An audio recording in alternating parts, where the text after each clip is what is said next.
RS teaching में आप लोगों का स्वागत है। आज हम लोग पढ़ेंगे क्लास 10th की साइंस में से जो केमिस्ट्री है, केमिस्ट्री के कुछ सब्जेक्टिव प्रश्नों को देखेंगे। ठीक है, जो प्रश्न जो है 2026 में जो एग्जाम होने वाला है इसके लिए यानी क्या हो जाएगा, महत्वपूर्ण हो जाएगा, यानी इम्पोर्टेंट हो जाएगा। ठीक है, तो चलिए प्रश्न को देखते हैं। पहला प्रश्न क्या कह रहा है? पहला प्रश्न कह रहा है क्या, जो यानी अम्ल का परिभाषा दी। तो अम्ल का परिभाषा आप इस तरह से दीजिएगा तो ये ठीक नहीं है, यानी उनके गुण के आधार पर दिया जाता है। हमेशा ये आप सोच के रखिएगा, जो अम्ल का जो परिभाषा जो है उनके गुण के आधार पर दिया जाता है। तो इसका देखिए, अम्ल का परिभाषा उनके गुण के आधार पर किया जाता है।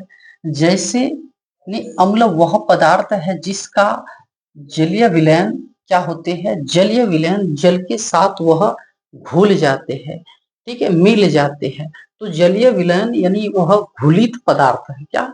घुलित पदार्थ। तो जलीय विलयन में क्या, स्वाद में वह क्या होगा, खट्टा होगा। जो पदार्थ यानी स्वाद में क्या होते हैं, खट्टा होते हैं, उसको हम लोग क्या कहेंगे, अम्लीय कहेंगे। क्या कहेंगे? उसको अम्लीय कहेंगे। एक बात समझ लीजिए, ठीक है। यानी आपको यही बात याद करना है, क्योंकि इस ये जो वाक्य है, ये जो सेंटेंस है, इस सेंटेंस से ऑब्जेक्टिव क्वेश्चन भी पूछा जाता है। ठीक है, यानी पूछा जाता है अम्ल का स्वाद क्या होता है, तो वह क्या, खट्टा होता है। स्वाद में क्या होता है, तो खट्टा होता है। ठीक है, आपका 1 नंबर का ऑब्जेक्टिव बन गया। देखिए अभी क्या कह रहा है, इसका पॉइंट 2 नंबर कह रहा है, धातु जैसे अभिक्रिया कर हाइड्रोजन यानी हाइड्रोजन गैस मुक्त कराता है। लगभग सभी खनिज अम्लीय धातु से अभिक्रिया कर हाइड्रोजन गैस जो मुक्त होते हैं। ठीक है, तो इसके आधार पर भी यानी कहा जाता है, आप हर वस्तु को तो चख के नहीं बता सकते हैं जो यानी वह स्वाद में खट्टा होगा तो अम्लीय है। लेकिन कुछ ऐसे खनिज है, पदार्थ है, जिसको आप चखे नहीं बता सकते हैं, क्योंकि हर वस्तु को आप मुंह में नहीं ले सकते हैं। ठीक है, तो कह रहा है ये जो है, ये धातु से अभिक्रिया करके इसके साथ मिल करके ये हाइड्रोजन गैस को क्या करते हैं, मुक्त करते हैं। तो इसी को हम लोग क्या कहेंगे, तो वह क्या है, खनिज जो है क्या होगा, तो अम्लीय होगा। ठीक है, एक और दूसरा प्रश्न देखिए, दूसरा प्रश्न क्या कह रहा है, भस्म का परिभाषा दे। क्या? भस्म का परिभाषा दे। ठीक है, तो भस्म जो होता है इस को भी यानी क्या, इसके गुण के आधार पर यानी किया जाता है। तो देखिए भस्म का परिभाषा उनके गुण के आधार पर किया जाता है। ठीक है, तो 1 नंबर देखिए क्या कह रहा है, कह रहा है स्वाद में क्या होगा, तो कड़वा होगा। क्या होगा? कड़वा। यानी नीम का पत्ता जो खाए है, ठीक है, या चख के देखिएगा नीम का पत्ता, या दातन भी किए होंगे, तो वह जो है क्या है, कड़वा होता है। क्या? कड़वा होता है। तो स्वाद में क्या होगा, कड़वा जो है वह क्या है, भस्म है। क्या है? भस्म है, भस्म होता है। तथा यानी क्या, अम्ल को उदासीन कर लवण बनाते हैं। अम्ल को उदासीन करके उसको क्या, लवण बनाते हैं। कुछ अम्ल देखिए, कुछ अम्ल दूसरे अम्ल की अपेक्षा तेजी से धातु को यानी घुल कर यानी हाइड्रोजन गैस यानी गैस मुक्त करते हैं। यही हो गया इसका क्या, गुण हो गया। गुण के आधार पर ही आप क्या दे सकते हैं, भस्म का परिभाषा दे सकते हैं। ठीक है, तो चलिए आगे देखते हैं फिर। यानी ये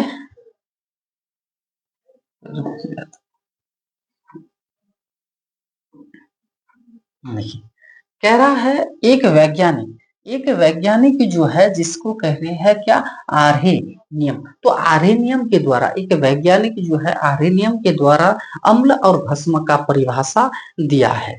क्योंकि वह देखा है, यानी हर वस्तु को, हर चीज को आप चख के नहीं बता सकते हैं जो वह अम्लीय है या फिर खट्टा है। वह अम्लीय है फिर खट्टा है। ठीक है, तो इसलिए आर्हेनियम के द्वारा, इसके द्वारा जो पूछा जाता है कभी कभार, इसके द्वारा अम्ल और भस्म का क्या अंतर बताइए। आर्हेनियम के द्वारा अम्ल और भस्म का परिभाषा दे, ठीक है। और फिर या अम्ल आर्हेनियम के द्वारा दिए गए अम्ल और भस्म में अंतर लिखिए। इस तरह से अंतर भी लिखने के लिए कभी कभार दे देगा, तो आपको कुछ नहीं करना है, अम्ल देकर के यही लिख देना है और भस्म देकर के ये लिख दीजिएगा। तो यानी आर्हेनियम के द्वारा जो लिखा गया है तो ये हो जाएगा। तो ये इसने क्या कहा था, तो देखिए कह रहा है अम्लीय जो है, अम्लीय वह पदार्थ है जो जल में घुलकर हाइड्रोजन आयन, ये हाइड्रोजन आयन, ये देखिए हाइड्रोजन और ऊपर में जो प्लस यानी हाइड्रोजन आयन देता है, ठीक है। जैसे यानी Cl यानी हाइड्रोजन, क्या हाइड्रोजन और क्लोराइड, हाइड्रोजन और हाइड्रोजन और क्लोराइड क्या HCl, सॉरी HCl, HCl यानी हाइड्रोजन और क्लोराइड, तो हाइड्रोजन प्लस क्लोराइड से यानी हाइड्रोक्लोरिक अम्ल। तो उसी प्रकार देखिए H2SO4 जो है यानी सल्फ्यूरिक अम्ल, क्या सल्फ्यूरिक अम्ल। तो ये क्या किया, ये अम्ल वह पदार्थ है जो जल के साथ घुल करके यानी हाइड्रोजन हाइड्रोजन ठीक है आयन देते हैं, इसी को कहेंगे यानी वह क्या है जो देगा, हाइड्रोजन आयन देगा, ठीक है। तो वह क्या है, अम्लीय है। और फिर भस्म का परिभाषा दिया, भस्म वह पदार्थ है जो यानी जल में घुलकर क्या हाइड्रा ऑक्साइड, देखिए हाइड्रा ऑक्साइड और यहाँ है हाइड्रोजन, यही याद रखिएगा, ये हाइड्रोजन आयन देता है और यह क्या हाइड्रा ऑक्साइड आयन देता है, ठीक है। ये कहा था किसने, तो वैज्ञानिक के जिसका नाम है आर्हेनियम के द्वारा, ठीक है। आर्हेनियम ने ही बताया था। इस तरह से आप क्या अम्ल और भस्म का परिभाषा दे सकते हैं, ठीक। चलिए आगे देखते हैं। तो उसी प्रकार देखिए एक ये जो इसमें से ये जो आप टेबल देख रहे हैं, इस टेबल के माध्यम से बहुत ऐसे प्रश्न हैं जो लगभग करके हर साल पूछे जाते हैं इसी से, ठीक है, इसी से। तो इन चार्ट को आपको क्या करना है, याद कर लेना है। और ये जो है क्या है, तो VVI है, ठीक है। ये जो है इम्पोर्टेंट है बहुत ही, ठीक है, बहुत ही इम्पोर्टेंट है। और इस तरह इम्पोर्टेंट प्रश्नों को लेने के लिए इस चैनल के साथ आप बने रहे। अगर सब्सक्राइब नहीं किए हैं तो सब्सक्राइब भी कर लीजिए, ठीक है, क्योंकि हर वीडियो जो है आपके यानी मोबाइल में जा सके, नोटिफिकेशन जाएगा और आप क्लिक कीजिएगा तो आप देख सकते हैं ऐसे प्रश्न जो यानी 2026 में जो एग्जाम जो दीजिएगा तो ये इम्पोर्टेंट हो जाएगा, ठीक है। तो देखिए कह रहा है संतरा व नींबू का रस, इसमें जो अम्लीय पाया जाता है, हम लोग तो सिर्फ क्या बोल देते हैं, नींबू क्या है, खट्टा है, इमली क्या है, खट्टा है, सेब क्या है, खट्टा है, खट्टा बोल देते हैं। लेकिन खट्टा में भी यानी कौन सा खट्टा पाया जाता है, ठीक है, उसमें कौन सा अम्लीय पाया जाता है। तो देखिए संतरा व नींबू का रस में यानी क्या सिट्रिक अम्ल पाया जाता है, कौन सा अम्ल, तो सिट्रिक अम्ल पाया जाता है। सेब में देखिए, सेब में कौन सा अम्ल, जिसको कहते हैं मैलिक अम्ल कहते हैं। इमली में भी यानी क्या टार्टरिक अम्ल पाया जाता है। सिरका जो है, सिरका यानी अचार बनाने के लिए बहुत ऐसे पदार्थ है, जैसे गाजर का भी यानी क्या अचार खाए है, ठीक है, अचार खाए तो उसमें सिरका मिलाया जाता है, सिरका मिलाया जाता है। तो सिरका में कौन सा अम्ल पाया जाता है, तो एसिटिक अम्ल पाया जाता है, ठीक है। दही में, दही भी खट्टा होते हैं, लेकिन दही में कौन सा खट्टा पाया यानी कौन सा अम्ल पाया जाता है, तो उसको कहेंगे हम लोग लैक्टिक अम्ल पाया जाता है। टमाटर रस में, टमाटर रस या फिर टमाटर में इन्हें ऑक्जेलिक अम्ल पाया जाता है, कौन सा, तो ऑक्जेलिक अम्ल। आमाशय यानी पेट के अंदर, यानी पेट के अंदर जो पेट में जो यानी क्या भोजन को जो पचाने का काम करते हैं, तो वह कौन सा अम्ल पाया जाता है, हाइड्रोक्लोरिक। ये भी पूछा गया है बहुत बार। ठीक है, ये हाइड्रोक्लोरिक अम्ल पाया जाता है। और चाय, ठीक है, चाय जो पीते हैं, चाय में भी अम्ल पाया जाता है, जो यानी क्या होते हैं, टैनिक अम्ल होते हैं। यही टैनिक जो अम्ल है, यह एक नशीला पदार्थ भी है। इसको पीने से यानी क्या, इसको जब पीते हैं तो आप सोचते हैं आपका थकावट क्या हो जाते हैं, दूर हो जाते हैं।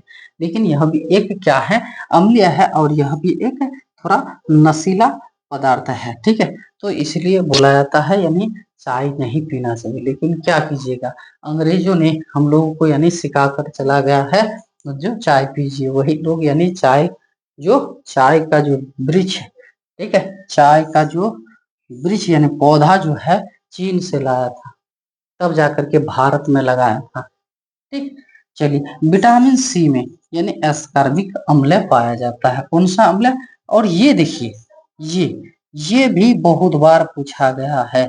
ये जो कह रहा है लाल चिट्टी, लाल चिट्टी के डंक में जब यानी लाल चिट्टी यानी क्या करते हैं, काटते हैं, तो उसमें यानी कौन सा अम्ल होते हैं, तो वह फार्मिक अम्ल होते हैं। मधुमक्खी में भी आपको पूछा जाएगा, मधुमक्खी के डंक में यानी कौन सा अम्ल पाया जाता है, जब यानी वह हमारे शरीर में डाल देते हैं, तो उस जिस जगह यानी फार्मिक अम्ल डाला जाता है, तो वह जगह क्या करते हैं, दर्द होने लगते हैं। तो वह कौन सा अम्ल है, तो फार्मिक अम्ल। तो लाल चींटी या फिर आपको क्या, बिच्छू भी रह सकता है, क्या बिच्छू, और यानी क्या, मधुमक्खी। तो इसमें जो इसके डंक में जो क्या है, कौन सा अम्ल पाया जाता है, तो फार्मिक अम्ल। तो ये गलती नहीं कीजिएगा, इस जो टेबल जो है इसको याद करना बहुत ही जरूरी है। और ये नहीं सोचिएगा कभी जो इसको याद नहीं करेंगे, क्या इसमें से कौन सा पूछेगा कौन सा नहीं, इतना कैसे याद करेंगे। ठीक है, तब तो यानी आपका गया, क्योंकि बूंद बूंद से घड़ा भरता है। क्या, बूंद बूंद से घड़ा भरता है। तो देखिए, आज इसमें से इस टेबल में से एक नंबर आया, फिर दूसरे दूसरे टेबल से या फिर दूसरे प्रश्न से एक नंबर, 2 नंबर, 3 नंबर करके, तब जाकर के आपका 40 नंबर का ऑब्जेक्टिव पूरा हो जाएगा। ठीक है, और उसके साथ साथ 40 नंबर का क्या, सब्जेक्टिव पूरा होगा, जो यानी 80 नंबर का जो एग्जाम होते हैं। ठीक है, जो साइंस जो है 80 नंबर, और सोशल साइंस भी 80 नंबर का होता है। ठीक है, तो चलिए, ये था आप लोगों के लिए, इतना प्रश्न था। आप लोग क्या कीजिएगा, इन सभी प्रश्नों को नोट कॉपी में उतार लीजिएगा, क्योंकि यह बहुत ही यानी क्या है, इम्पोर्टेंट प्रश्न है। ठीक।